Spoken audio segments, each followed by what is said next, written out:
Bonjour et bienvenue à toi dans cette nouvelle vidéo. C'est un plaisir de te retrouver aujourd'hui. Et aujourd'hui, on va voir comment guérir d'un chagrin d'amour en 5 astuces. Donc dans cette vidéo, tu vas découvrir 3 choses. Brièvement, qui je suis, qu'est-ce qu'un chagrin d'amour et enfin 5 astuces pour en guérir. Assure-toi bien de rester jusqu'à la fin de cette vidéo puisque j'aurai un petit cadeau à t'offrir dès la fin de cette vidéo. Alors qui je suis? Je m'appelle Ogé Dolé, j'investis mon temps à produire des écrits, des audios et des vidéos pour impacter des millions de personnes à trouver la confiance en eux dans leurs projets personnels et professionnels. Mais surtout, je suis un ancien frustré de ne pas avoir pu courtiser ou en tout cas avoir bien vécu mes différentes relations amoureuses avec des personnes que je courtisais. Et cela m'a amené à créer cette chaîne YouTube et je t'invite d'ailleurs dès maintenant à t'y abonner pour ne pas rater les prochaines vidéos et redécouvrir les vidéos les plus populaires.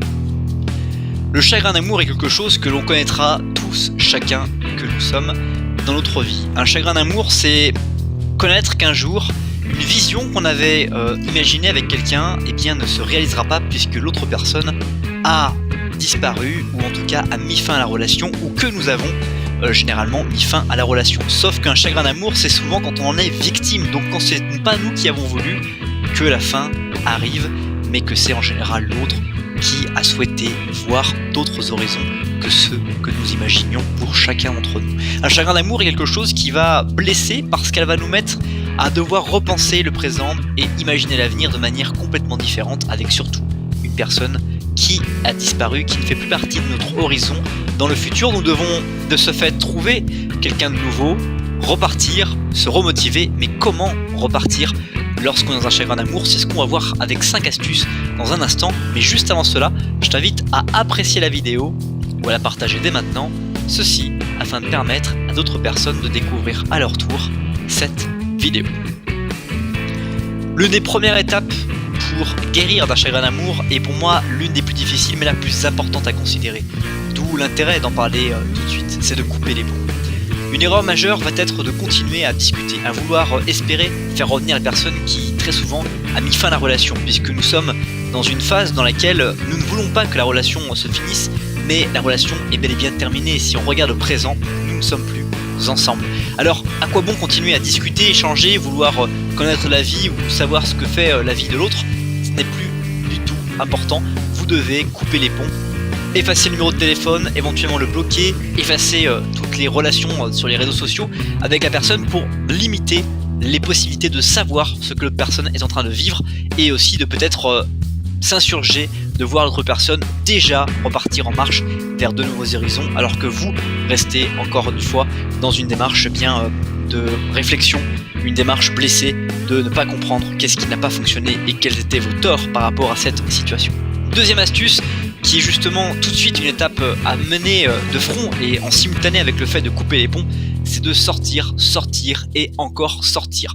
Le seul moyen de ne pas broyer du noir, de rester seul chez soi à imaginer 1001 scénarios de retour de la personne que vous appréciez, eh bien c'est de sortir, de fréquenter les personnes, de éventuellement même faire des activités que vous n'aviez jamais fait, d'aller au cinéma seul, d'aller acheter des livres, de lire des livres dans des endroits où il y a du monde et de finalement vous stimuler dans un environnement avec d'autres personnes pour ne pas rester seul chez vous, à broyer du noir, à imaginer des choses, à accepter de devenir un peu le yes man. D'ailleurs, je t'invite à voir ce film si tu ne connais pas, le Yes Man avec Jim Carrey, dans lequel il accepte un jour de dire oui à tout et ne plus du tout dire non à tout comme il le faisait.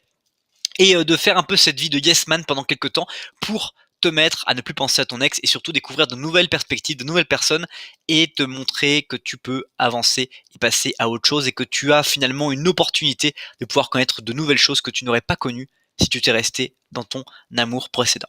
Troisième astuce, c'est de travailler.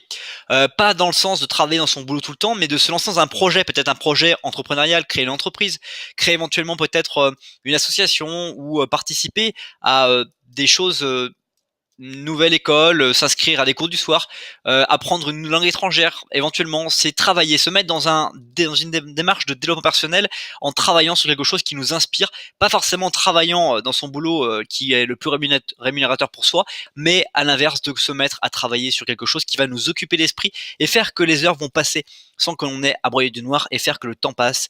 Et la seule chose qui pourra vous guérir de votre chagrin, c'est aussi le temps. Quatrième astuce, c'est se faire des relations de courte durée. Une des manières qu'on peut rencontrer, parfois quand on est séducteur, on va rencontrer des femmes qui viennent très récemment d'être larguées par leurs copains et qui se retrouvent finalement dans un chagrin d'amour aussi et qui vont vous rencontrer. Et tout de suite, vous allez vous rendre compte qu'il y a un truc qui cloche chez ces filles-là, c'est qu'elles vont vouloir absolument vous faire entrer dans leur vie comme si vous étiez leur ex-petit copain. Elles vont vous faire la même place qu'elles donnaient à leur petit copain pour pouvoir combler le vide qu'elles ressentent. Et donc très souvent, vous allez rencontrer ces relations de courte durée et c'est la même chose que vous devez faire de votre côté, sauf que vous devez considérer ça pas comme un remplacement long terme, mais plutôt comme un remplacement court terme, en profitant, en ne vous engageant pas et en voyant, en laissant venir qu'est-ce qui pourrait advenir de cette relation naissante. Enfin, cinquième et dernière astuce, c'est positiver. Il y a une très bonne raison pour toi que tu ne vois pas encore aujourd'hui sur le fait que tu vis ce chagrin d'amour. Très souvent, on se rend compte que les meilleures défaites, les meilleures débâcles qu'on peut rencontrer dans notre vie sont celles qui ont forgé le plus grand succès parce qu'elles ont été un point de départ difficile pour nous de vivre.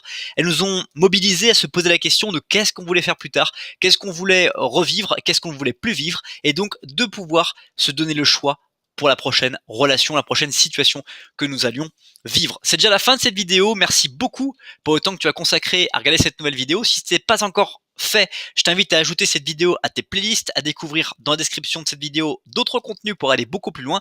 Et puis, comme je te l'ai promis en début de cette vidéo, je t'invite à télécharger dès maintenant, gratuitement, la vidéo de privé, les 7 secrets d'une séduction réussie. Passe une très bonne suite de journée et je te dis à bientôt pour une prochaine vidéo.